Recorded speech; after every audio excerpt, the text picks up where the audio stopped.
In the heart of southern Nigeria lies a region whose story is often told through culture, commerce, and resilience. But behind the well-known narrative is another quieter truth, a truth supported not by opinion, but by data. Across Nigeria's 6 geopolitical zones, Southeast consistently ranks among the top performers in literacy, school attendance, female education, and tertiary enrollment. From federal surveys to international literacy reports, the pattern is unmistakable. This is the story of how the Southeast became Nigeria's most educated region and why it matters for the country's future.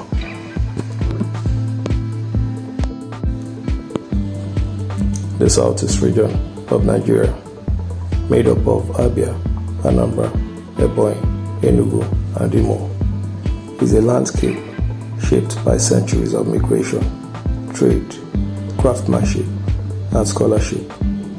Home to the Igbo people, one of Africa's largest ethnic group, the region developed a strong tradition of commerce, community, governance, and social mobility long before colonial contact. Historically, the Igbo placed great value on learning, not only in the formal sense, but also in apprenticeship, skill acquisition, and communal mentoring. Education became a natural extension of this tradition. Mission schools spread rapidly during the early 20th century, and adoption rates in the Southeast were among the highest in Nigeria. By independence in 1960, the region had one of the highest literacy levels in the country. Even the devastation of the Nigerian Civil War did not weaken this commitment.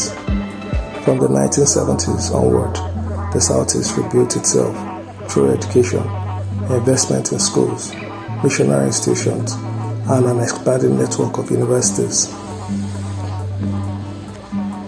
Today, the region's educational culture is reinforced by families who see schooling as a collective duty, not just a personal choice.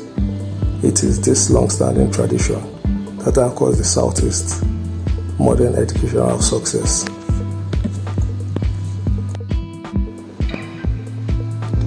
Education statistics in Nigeria often vary by region, but the data converged on one clear point.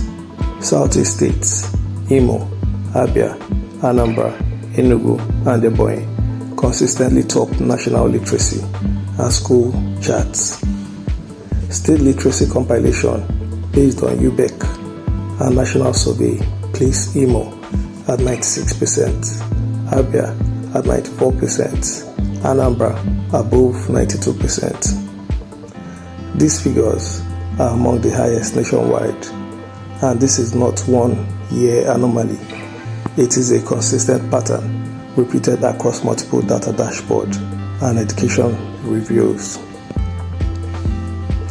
What emerges is the portrait of a region where learning is not just encouraged, but embedded in social fabric.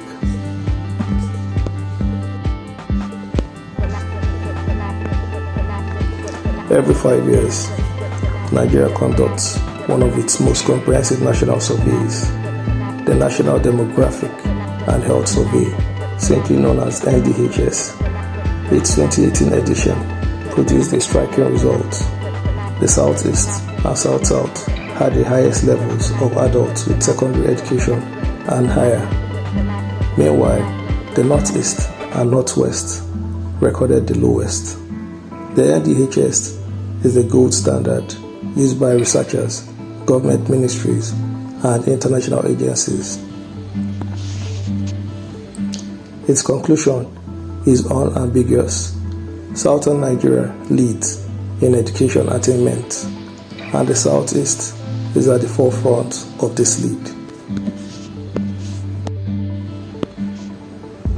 In many regions in the world, female education lags behind male enrollment, but in the Southeast, something different is happening. UNESCO literacy profiles and NDHS data show one of the highest female literacy rates in Nigeria, one of the smallest gender gaps between male and female learning, strong female secondary and tertiary participation.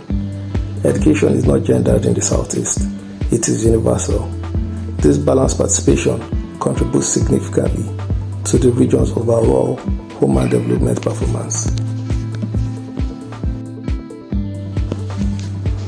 Higher education is another pillar of the region's advantage. Statistics from the National Universities Commission shows that the Southeast has one of Nigeria's highest concentration of universities per land area.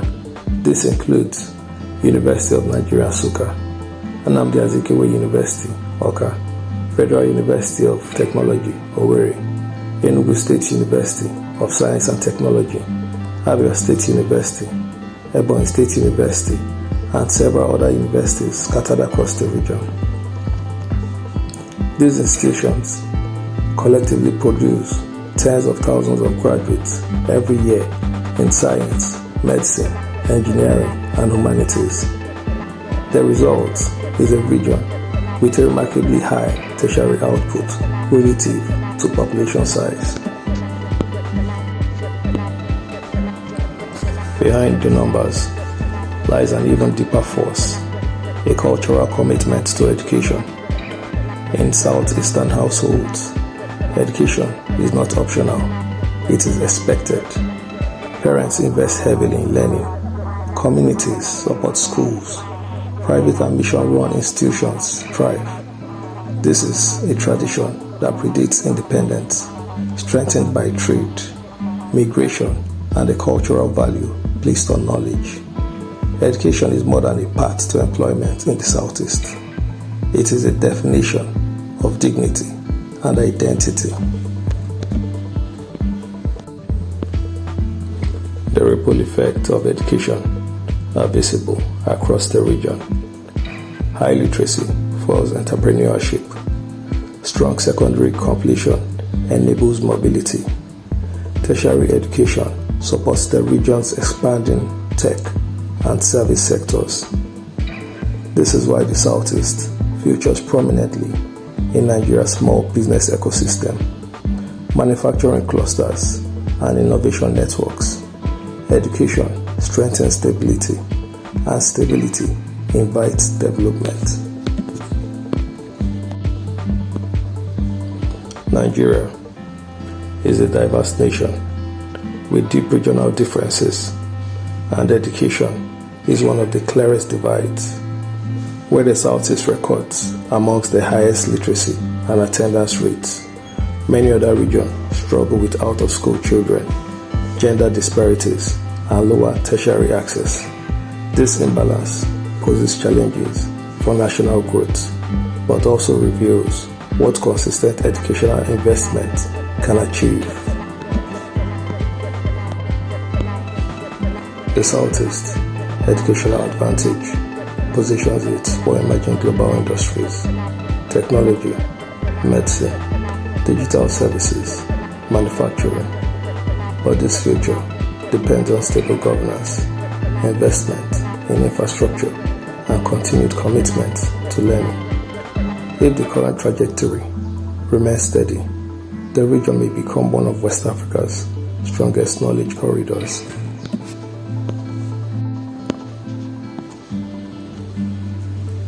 From primary classrooms to universities, from literacy rates to gender equality, from culture to data, the evidence points to one conclusion. The Southeast stands as Nigeria's most educated region, a product of history, culture, and continuous investment in learning. Its story offers lessons, not just for Nigeria, but for any society seeking upward mobility through knowledge. If you found this documentary insightful, please like, share, and subscribe. Your support helps more people discover well-researched stories about Nigeria and Africa.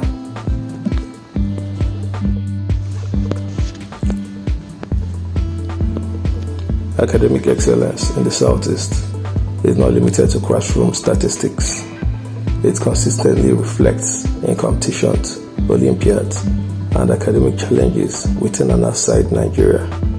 At the national level, Southeast schools frequently appear among the top performers in competitions such as the Cowbell Mathematics Competition, the NNPC National Science Quiz, the JET Science and Technology Competition, the National Spelling Bee and Debate Championship, robotics and ICT contests organized by private foundations. Schools from Anambra, Imo, and Enugu have repeatedly placed in the top 3 nationwide in mathematics and science Olympiads. Many of these schools, both public and mission-owned, produce students who later represent Nigeria internationally. On the global stage, Southeast students have participated in the International Mathematical Olympiad, the World Robotic Olympiad, the Global ICT Competition, the Commonwealth Essay Competition, International Spelling and Inventors Fairs. A notable trend is the region's strong showing in STEM-focused categories. Southeast students often qualify for Team Nigeria selection in coding, engineering challenges, and science fairs. These achievements are not accidental. They reflect years of consistent investment in quality teaching, strong parent-teacher collaboration, and the region's cultural belief that education is the greatest inheritance.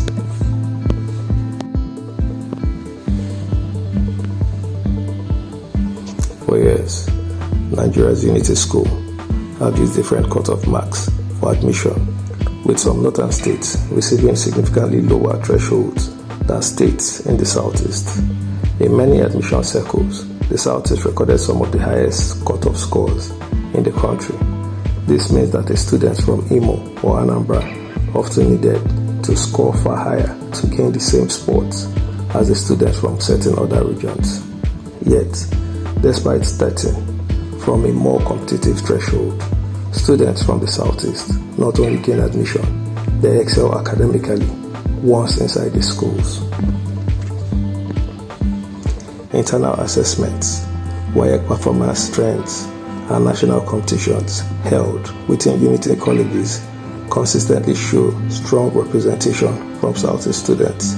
They often appear among the national best, performing subsets in subjects like mathematics, English, physics, chemistry, and economics. The disparity in cut-off marks has therefore not slowed the region's educational momentum. If anything, it reinforces how resilient and competitive Southeast students are, proving that excellence can thrive even under unequal conditions. Across history, across region, and across generations, one pattern has remained remarkably consistent.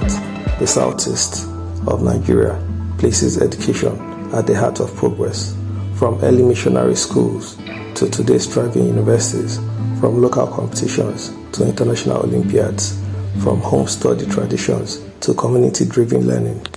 The evidence shows a region deeply committed to knowledge, upward mobility, and excellence. Despite systematic challenges and disparities, the Southeast continues to lead, innovate, and inspire. The story of education in the Southeast is more than statistics.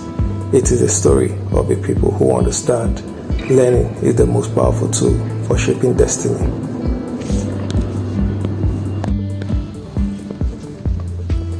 If you enjoyed this documentary, please like, share, and subscribe for more well-researched stories about Nigeria and Africa. Your support helps us bring more factual data, driven narratives to a global audience.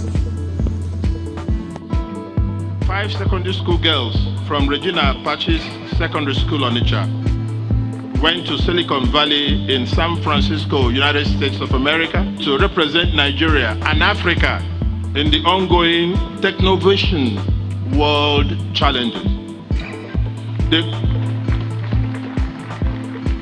They qualified to represent Nigeria after defeating other contestants with the technology that they invented to help Nigeria fight against fake pharmaceutical drugs I think our girls deserve some accolade here too. For students from Imo State, South East Nigeria have emerged winners of the 2014 NNPC Annual National Quiz Competition with 155 points to 145 points. The team from Imo beat Ogun and Akwa Ibom State to second and third positions. Applauding the performance of the 6 participating teams, the Group Managing Director of the NNPC, Mr. Andrew Yakubu, pledged to increase the budget of the Corporation Scholarship Scheme towards breeding young indigenous scientists and developing Nigeria's education sector. Since 2001, the Nigerian National Petroleum Corporation (NNPC) has used this platform to encourage budding engineers and scientists to excel in their studies, and this year would not be an exception. The competition aims to support the massive federal government campaigns towards uplifting the standard of education in the country, to stimulate interest of the younger ones in the study of the sciences, and to share ideas and build a solid foundation for science development within Nigeria.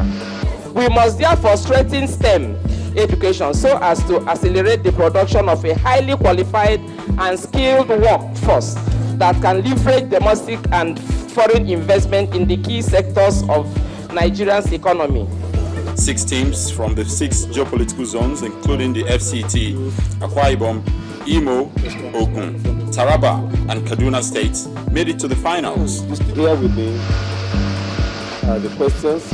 And standing in between them and the coveted trophy are questions in mathematics, physics, chemistry, biology, English, and the knowledge of the corporation and its activities. D, storage of vitamins. E, clotting of blood. And that is correct.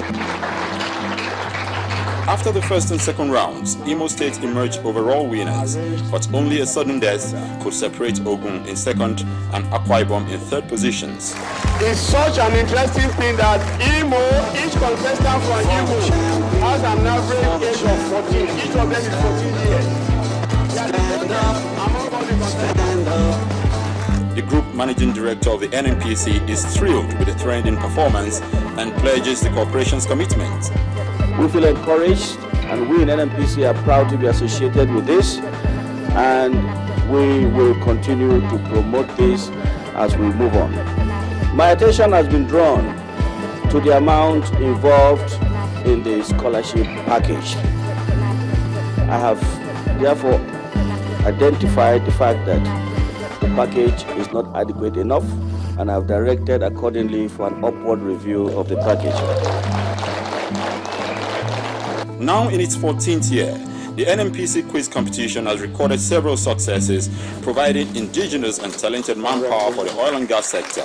And this, the corporation hopes, would continue.